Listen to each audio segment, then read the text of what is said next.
Welcome to this month's CCI video update exploring the variety of work schools and school districts around Indiana are completing through the Comprehensive Counseling Initiative grant from Lilly Endowment. Today, our guests are Lindy Munson and Lauer from the East Noble School Corporation. Thank you both for being with us. Good morning. Thank you for having us. Absolutely. Can you take a few minutes and just tell us about your work at East Noble and what your positions are there? Sure. I am Lindy Munson, and I am the Director of School Counseling for East Noble School Corporation, and I have been with East Noble for 20 years. And I am Lauer. I am a counselor at our East Noble Middle School, and I've been doing counseling for about 20 years, but also been at East Noble High School and in Fort Wayne Community Schools as well. Wonderful. Well, thank you again for being with us. Can you tell me a little bit, what comprehensive counseling model or framework did East Noble select, and how's that implementation going? So we chose to kind of do a blend of the ASCA model, and then like the RSC, their redesigning school counseling model of Indiana, kind of just blending two ideas from both of those, because previously we had worked through the Gold Star program at the high school and done that whole process. So we're very familiar with that.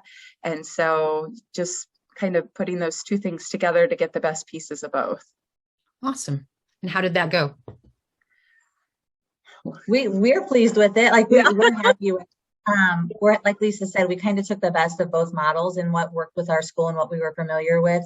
And overall, when we look back at the grant in the 4 years that we've been a part of it, we've changed, some of the procedures, but the outcomes have all been exactly what we started with. Our outcomes of what we wanted to gain have not changed, and so we feel like it was a good choice to do a blend of the both. That's excellent. So tell me about sustainability of that model. Are you going to continue that now that your grant period is over? Yes. Yeah, we plan to continue kind of using both, like what we've been doing. But like Lindy said, it was, and I know some of these other questions may hit it, but things didn't go quite the way we wanted over the last few years, or we thought they were going to go initially, but we've been very happy with the outcome and what we've been able to accomplish with the grant. That's wonderful. Excellent. So can you tell us about a specific strategy or activity that you're excited about? We were talking last night, one of the coolest things, with the help of the grant that we were able to get started was having a counselor in every single building. Previously, we were sharing counselors with between our elementary schools, and then just everybody's feeling a little stretched thin, but having someone in every single building has really allowed us to implement all the other things that we wanted kind of through the grant, but also I think servicing our kids instead of, actually doing more preventative work instead of always having to put out fires, because counselors weren't running building to building, just kind of, hitting the aftermath of whatever happened. Instead, they're able to actually do programming, which, we all know is a lot more effective. And instead of just feeling like a fire putter out all the time. So a fixer, you can't really do that. So, yeah, that's been great.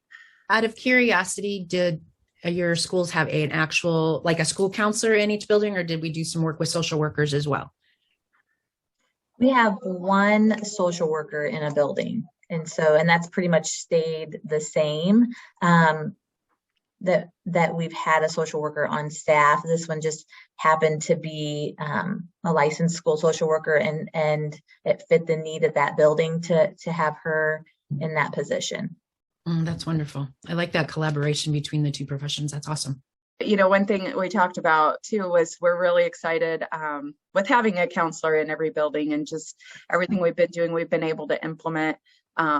We've been really excited and been using sources of strength as, kind of a main tool for us, and been able to do that now, from K-12. And again, that was something that kind of evolved along the way too, because initially it was really just a middle school and high school kind of framework. But even over the last few years, they've developed, more elementary curriculum for K6 that we've been able to use too with our students and with the counselors in every building, really been able to actively use that with classrooms and our teachers. So.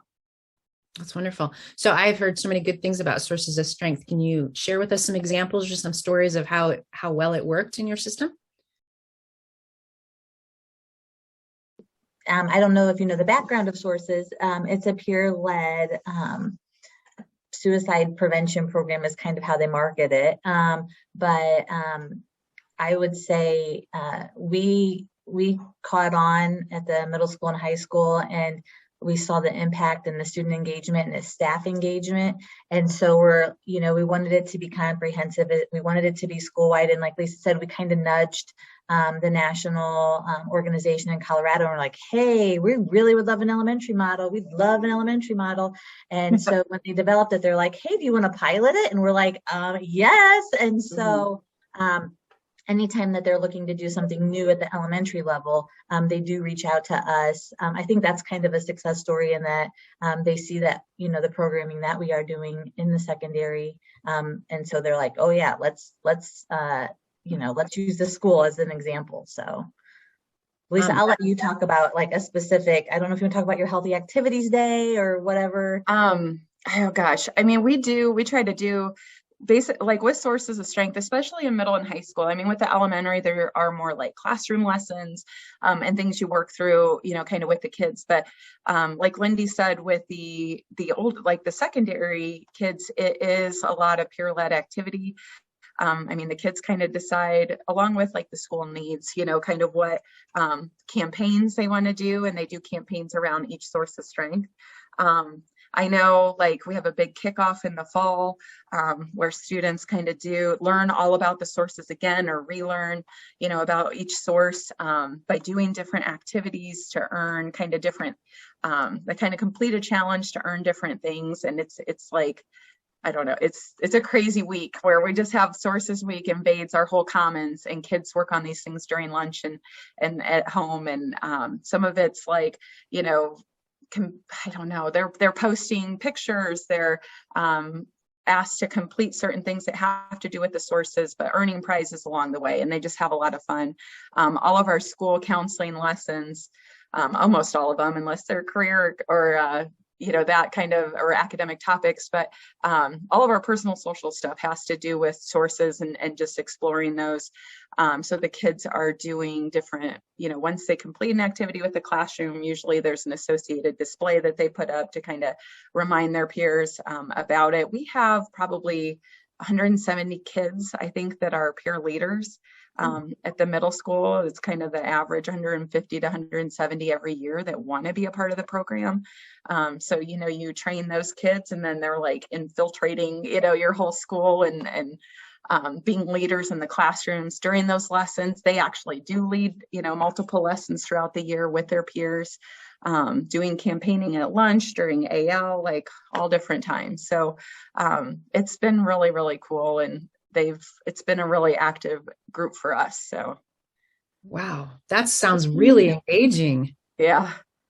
A lot of power there.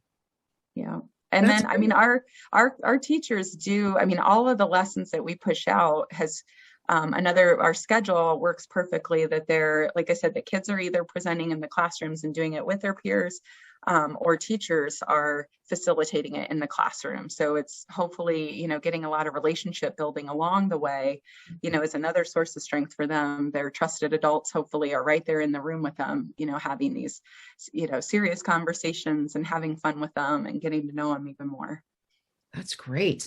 So not to put you on the spot, but do you have any examples of how you saw that play out in an individual or a group's life? Like when you were working with a kid who had needs, did you see that source? I have seen, yes, I've seen the kids use the language. I've seen the kids reach out to trusted adults to, we tell the peer leaders that they are connectors, between their peers and the resources their peers need, that they are not counselors, and they have been connecting like crazy.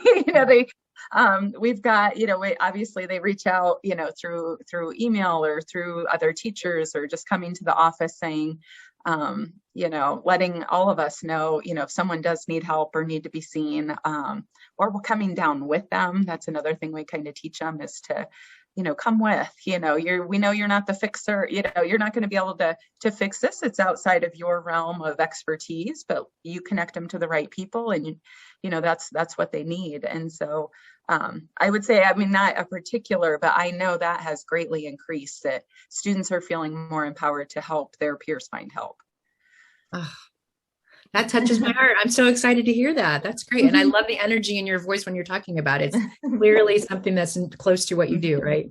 That's really great. That's really great. Anything else you want to add about sources of strength? I think another piece of it, Lisa talked about the connectivity and the connectedness of helping students find a trusted adult, but also it really emphasizes the connectivity of belonging in your school building. And if you have, a trusted adult in that building, you feel connected to that building through, different avenues, you're more likely to seek out help, but also want to be there. Yeah. Yeah, that's great. Oh, we could just end here if we wanted to. That was great. That was awesome. And Lindy, I want to go back. You said it was kind of neat that you were a pilot for the elementary program. I think that's phenomenal. I mean, you're making a way for a lot of kids and a lot of school corporations. That's really cool. I'm glad we think so. We think so too. And our elementary counselors think so. It really fits in with what they're doing in the SEL model in the elementary with zones of regulation. They've been able to connect the sources to that. Lisa's been working on that in the middle school with some programming in the Skills for Success classrooms. And so it really fits in K-12 with everything we're doing. Yeah. I always like models that are K-12 so that they have that same vocabulary all across the board. So important. That's great. Great. That's a great story. Just right there by itself. Okay. Well, then I hate to say the next one, but have you in the time during your grant, have you had any setbacks or disappointments, and how did you work through those? Yeah, we had COVID. COVID. Oh my gosh. I've heard of that. Yeah. I think one of the things, outside of COVID and just the disruption that it caused with anything we had in place or plans, one thing, I don't know that it was so much a disruption, but sometimes you just don't know what you don't know. And so, we were adventure seekers, right? Lisa and I writing this grant for our school corporation. And we had these big ideas on how we were going to get the outcomes that we wanted. And then you go along the way and you're like, oh, well, we didn't think about that. Or hey, Sources, is a free curriculum through a different grant. So we don't need that funding for that line item anymore. Or, I think one of the other things that we came upon during COVID was that one of the SAP programs donated in-kind service, and we were not anticipating that. And so I don't want to say it was a disappointment. It wasn't I think throughout the 4 years, we look back and we're like, okay, well, we changed that a little bit. We changed that. And not that we didn't stick to the integrity of the grant, but sometimes you just don't know what you don't know. And so we had to adapt and overcome with whatever obstacle came along the way, whether it's COVID or, a good, bad thing like, hey, we have free curriculum. Yeah. I think that it just evolved a lot differently than we anticipated, but still all headed in the right direction. So that, it's been interesting that way, but and it helped us. I think even with COVID, I know we talked about it's gotten, we had to get a little more creative, which is a good thing. And some of our things, which we had a goal in place to have more home visits. Well, we had a ton more, because kids weren't here. So we were visiting them, so there was some things that just even were like, okay, that's fantastic. It definitely wasn't great for data collection because, trying to compare data, it made that a lot more challenging. But as far as moving along the process, it just moved differently than we thought. And we got creative. So. Yes, we all learned to pivot a lot, didn't we? Yeah. So would you say that the work that you were doing for the grant helped you be able to cope with COVID? Yes. Yeah. Yes, we also talked about that. And I think that was when we were kind of last year, reviewing the year and doing our update, we were like, we can't imagine surviving COVID without this grant. That this was like a blessing in disguise that we didn't know 4 years ago was going to happen. And so we couldn't imagine navigating school and COVID and the counseling programming without this grant. And so we were super, thankful point last year when we did our review on that. Yeah, that's great. That's great. I think it just the means of having all those aligned conversations probably help, right? Yes. Yeah. It's been a very awesome journey, I think. So yeah, I'm excited just to continue the work. Very thankful that, we were able to go through this with Lilly and that support. I think it really jump-started things that, Lindy and I had talked about for years, wanting to get things going in this direction of having, more comprehensive program K-12, not just at the high school or middle school, but it's been a cool journey and we're going to continue. So that's wonderful. Lindy, you want to add anything? Just to echo kind of what Lisa said, it's been really fun to look back over the journey of the 4 years of it and see what we've done, because sometimes you just get so busy in your day-to-day activities that you forget, oh yeah, we did that, or look, that had an impact, look at that data. And so sometimes you just get into the weeds of it that you forget to look at the big picture and be like, this is what we did. And it, and it makes you feel great. Yeah. Build some capacity in there when you look at all the things you've done, right? Yes. That's wonderful. That's wonderful. Well, thank you to our guests, Lindy and Lisa, for joining us. And thank you to our viewers for watching this monthly CCI video update. We will see you again soon. Thank you.